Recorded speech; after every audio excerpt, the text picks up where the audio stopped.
everybody. Thanks for logging on. I'm Kate Merrill here with Dr. Mallika Marshall. And in today's Family Focus, an alarming study to talk about. Cancer rates on Cape Cod are double the national average. And overall, Massachusetts ranks higher than the national average. And with the weather heating up, teens and kids will be hitting the beaches and soaking up the sun. So we brought in Dr. Mallika Marshall here with some ways to protect your family. This is sort of a scary study. Well, yes, it is a scary study, and it's a reminder, you know, we think of skin cancer and we think of older people, right? Even people in their 40s, 50s, 60s, 70s. But I think people need to be reminded that the sun exposure that kids experience actually will help predict their risk of developing skin cancer later on. So you really want to make sure that your kids and teens in particular don't get sunburn and don't get excessive exposure. And I worry especially about teens because you can't tell teens anything, right? No, nothing. And they want to be tan. I know my daughter wants a tan, so you try to tell them that's not good for them, but they still want it. Right. So my 9-year-old went to a birthday party yesterday at a swim club, and she's like, Mommy, so-and-so and I suntanned while I was there. I barely got in the water. I was like, what do you mean? Were you wearing sunscreen? She's like, yeah, they made us put it on.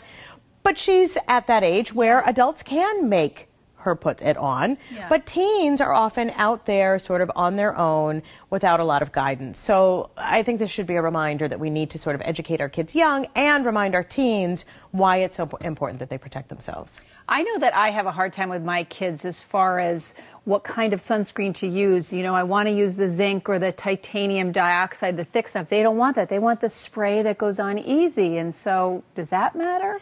Well, yes. I mean, there are some sunscreens that are thicker and do give better protection, but you're right, a lot of teens don't want to have that sort of chalky appearance, right?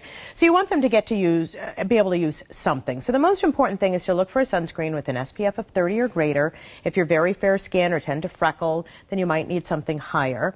You want to get something that's broad spectrum that protects against both UVA and UVB lights. And you want to make sure, UVA and UVB rays. And you want to make sure that you get something that you can wear during the winter as well. I mean, this is an important reminder that... I know, I always forget. Right? So I think some women remember because a lot of moisturizers have an SPF in it, but men and kids should be wearing sunscreen in the winter as well. You also want to wear the sunscreen on cloudy days. You want to make sure you put on enough. So a little dab is not going to do it. You need to put a couple of tablespoons on your arms and legs. And you want to make sure you reapply it, right? You put it on before you go outside and you reapply it every 2 to 3 hours, or if you've been swimming or sweating a lot. Yeah, that's the hard part to remember. You can get it sometimes on them, but it's just about the constant reapplying, and then maybe not going out in the middle of the day. And exactly. So the peak sun hours are between 10 a.m. and 4 p.m. Of course, that's when the teens are going to be out, right? So you want to make sure they're extra protected. But sometimes you can get them to wear a hat, or you might be able to get them to wear a rash guard, so protective clothing that will limit the exposure to their trunk, for example. And I think you just have to sort of beat home the message time and time again.